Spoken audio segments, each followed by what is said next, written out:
آغا Khan university میں خوش آمدید۔ آغا خان یونیورسٹی ایک ایسا خود مختار بین الاقوامی ادارہ ہے جو بنیادی طور پر جدید اور مستقل طریقوں سے ترقی یافتہ دنیا اور مسلم معاشرے کی خدمت کر رہا ہے۔ آغا خان یونیورسٹی نئی دریافت اور علم کو پھیلا کر انسانوں کی قابلیت کی ترقی اور خدمت کے ذریعے اس کو نافذ کرنے کا عزم رکھتا ہے۔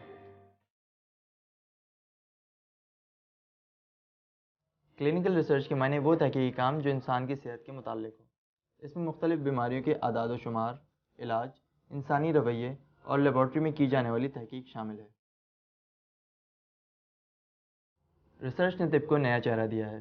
کچھ سالوں پہلے لوگ جن بیماریوں سے لڑتے لڑتے زندگی کی بازی ہار جاتے تھے، اب تحقیق سے دریافت ہونے والی معیاری دواؤں، جدید طریقہ علاج اور فوری تشخیص کی بدولت انہیں مات دے رہے ہیں۔ محققین کی انتھک کوششوں کی وجہ سے کئی جان لیوا بیماریاں محض اب ماضی کا حصہ بن چکی ہیں، لیکن ابھی بھی انسانی صحت کو کئی خطرات اور تشخیص اور علاج میں مشکلات کا سامنا درپیش ہے جن پر مزید تحقیق کی ضرورت ہے۔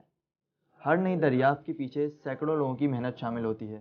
اس میں نہ صرف ڈاکٹر اور سائنسدان بلکہ وہ لوگ جو تحقیق میں رضاکارانہ شرکت کرتے ہیں اور ماہرین اور ان کی ٹیم جو درکار معلومات سائنسی اصولوں پر جمع کرتے ہیں شامل ہے۔ جب ہم طبی تحقیق کا حصہ بنتے ہیں تو دراصل ہم صحت کے مضبوط مستقبل کی راہ ہموار کرتے ہیں۔ ہر ادارے میں کام کرنے کے کچھ اصول اور ضابطے ہوتے ہیں جن کا احترام ضروری ہے۔ ریسرچ میں کام کرنے والوں کو دو طرح کے ضابطۂ اخلاق کا سامنا کرنا پڑتا ہے۔ ایک تو وہ جو کسی بھی ادارے کے قواعد و ضوابط اور ساتھ کام کرنے والے افراد کی جانب مجوزہ رویوں سے متعلق ہے، اور دوسرے وہ اصول جو طبی تحقیق کرتے ہوئے اس بات کو یقینی بنائیں کہ تحقیق کے شرکاء ہر طرح سے محفوظ رہیں اور جو معلومات جمع کی جائے وہ ہر لحاظ سے درست ہو۔ اب ہم ان بنیادی قواعد و ضوابط کی اہمیت پر یکے بعد دیگر بات کریں گے۔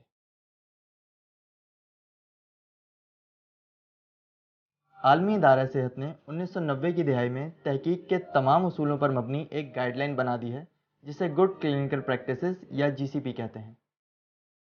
GCP سے مراد تحقیق کو ایک مستند طریقے سے ڈیزائن کرنا، منعقد کرنا، نگرانی کرنا، عمل کرنا اور آڈٹ کرنا، ریکارڈ کرنا، تجزیہ کرنا اور رپورٹ کرنا ہے۔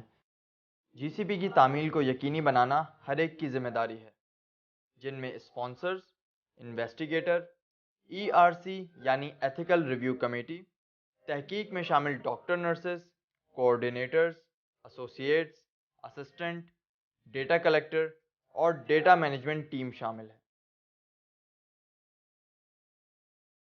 کسی بھی تحقیق میں حصہ لینے والوں سے تحقیق کے بارے میں مکمل معلومات دیتے ہوئے اجازت لینا ایک اہم مرحلہ ہے۔ ریسرچ میں شرکت کا اجازت نامہ حاصل کرنا محض ایک کاغذ پر دستخط کروانا نہیں ہے، بلکہ ایک اہم ذمہ داری ہے۔ اجازت حاصل کرنے کے 3 اصول ہیں۔ معلومات مکمل ہونی چاہیے، ایسی زبان اور انداز میں ہونی چاہیے کہ آسانی سے سمجھ میں آ جائے، اور اجازت ہر صورت رضاکارانہ اور آزادی کے ساتھ ہونی چاہیے۔ اسی وجہ سے بچوں، قیدیوں، ذہنی، معاشی یا علمی لحاظ سے کم افراد سے ریسرچ میں شامل ہونے کی اجازت لیتے ہوئے بہت احتیاط سے کام لینا چاہیے تاکہ ان کے حقوق مجروح نہ ہوں۔ عالمی سطح پر ہم کو اعلیٰ معیار کی تحقیق کے حوالے سے جانا جاتا ہے، اور اپنے عملے سے توقع کی جاتی ہے کہ وہ اس معیار کو قائم رکھنے کے لیے کچھ اقدار پر عمل کریں گے۔ اگلے چند منٹوں میں ہم آپ کی رہنمائی کریں گے اور شیئر کریں گے کہ اس ڈپارٹمنٹ میں کام کرنے کے دوران ہم آپ سے کیا توقعات رکھتے ہیں۔ یہ تمام عملے کے لیے لازمی ہے کہ وہ اپنی حاضری لگائے، چاہے وہ کمپیوٹر سسٹم میں ہو یا حاضری کی شیٹ میں۔ چھٹی لینے سے پہلے اپنے سپروائزر کو مطلع کرنا لازمی ہے۔ اگر ممکن نہ ہو تو کم از کم اسی دن مطلع کریں۔ اس کے علاوہ اسٹاف کے لیے چھٹی کا فارم بھرنا بھی ضروری ہے۔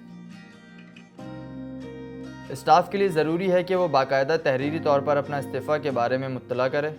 برائے مہربانی نوٹ کر لیں کہ بغیر کسی باقاعدہ استعفے کے، بغیر اطلاع دیے علیحدگی ملازمت سے برطرف سمجھا جائے گا، اور اس کے نتیجے میں مستقبل میں آغا خان یونیورسٹی میں ملازمت نہیں دی جائے گی۔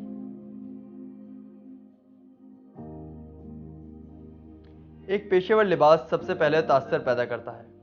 اس سے یہ ہدایت دی جاتی ہے کہ ایک ایسا موضوع لباس پہنا جائے جو آپ کی شخصیت کو مہذب طریقے سے پیش کرے۔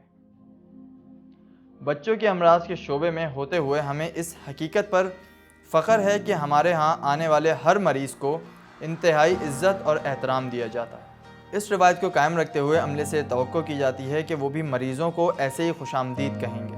ہر شخص کو اپنی مرضی سے ہمارے جاری مطالعوں میں حصہ لینے کے لیے رضامندی دینی چاہیے۔ ایک ایسا ماحول پیدا کریں اور اسے قائم رکھیں جو کہ تحقیق میں حصہ لینے والے فرد کی رازداری کا خیال رکھے۔ بنیادی طور پر ذاتی ڈیٹا پر کسی کی رسائی پر نہیں کی پالیسی نافذ کی جائے۔ الیکٹرانک اور کاغذی ڈیٹا کی حفاظت کے لیے مناسب اقدامات کیے جائیں۔ تمام معلومات کی رازداری کو برقرار رکھنا پورے عملے کی ذمہ داری ہے۔ برائے مہربانی اپنی تنخواہ، سسٹم پاسورڈ، مریض کی معلومات یا کوئی اور رازداری میں رکھنے والی معلومات کسی کو نہ بتائیں۔ اگر کوئی آپ سے پوچھے تو برائے مہربانی HR کے عملے کو اطلاع دیں۔ یہ ضروری ہے کہ آپ اپنی ذاتی اور اپنے ساتھ کام کرنے والوں کی معلومات رازداری میں رکھیں۔ اگر یہ معلومات کسی غلط ہاتھوں میں چلی گئی تو آپ یا آپ کے ساتھ کام کرنے والوں کے لیے مشکلات کا باعث بن سکتی ہے۔ اپنے کام کرنے کی جگہ سے جانے سے پہلے، چاہے تھوڑی دیر کے لیے ہی کیوں نہ ہو، برائے مہربانی اپنا کمپیوٹر لاک کر دیں تاکہ کسی اور کو آپ کی ذاتی یا راز کا حامل ڈیٹا تک دسترس حاصل نہ ہو۔ کمپیوٹر، چاہے لیپ ٹاپ ہو یا ڈیسک ٹاپ، آپ کو دفتر کے کام کے لیے مہیا کیے گئے ہیں۔ عملے کے ارکان اگر انٹرنیٹ کا استعمال مناسب طریقے سے کریں تو اچھا ہے۔ انٹرنیٹ کا ناقابل قبول استعمال آغا خان اسپتال اور دوسروں کے لیے خطرے کا باعث بن سکتا ہے۔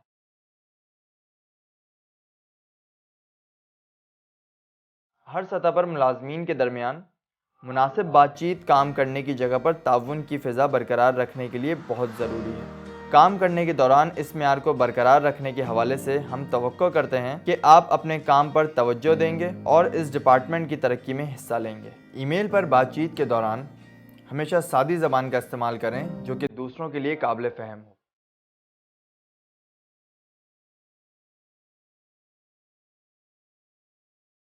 ہم یہ مشورہ دیں گے کہ تمام الجھنیں یا غلط فہمیوں کو ای میل کے بجائے بذات خود حل کریں۔ کام کرنے کی جگہ پر تنازعات عام ہیں جب تک اسے مؤثر طریقے سے حل کیا جائے۔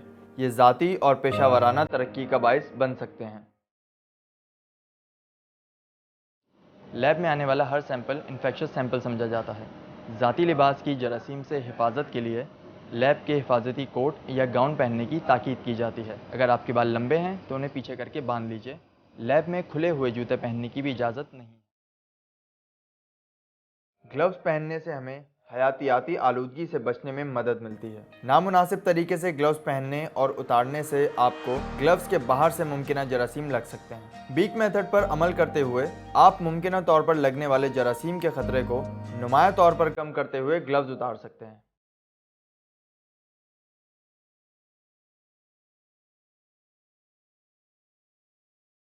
ہاتھ دھونے کے عمل پر سختی سے عمل ہونا چاہیے۔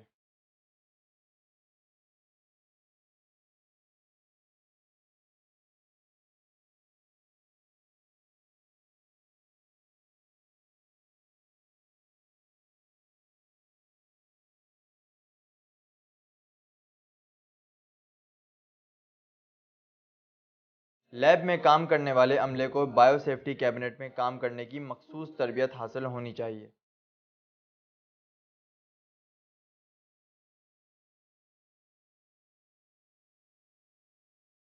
اگر آپ چاہتے ہیں کہ آپ کو آفس میں اچھا ماحول میسر ہو تو سب سے پہلے اس بات کو یقینی بنائیں کہ جہاں آپ ہیں وہاں دوسروں کے لیے کسی تکلیف کا باعث نہ بنے۔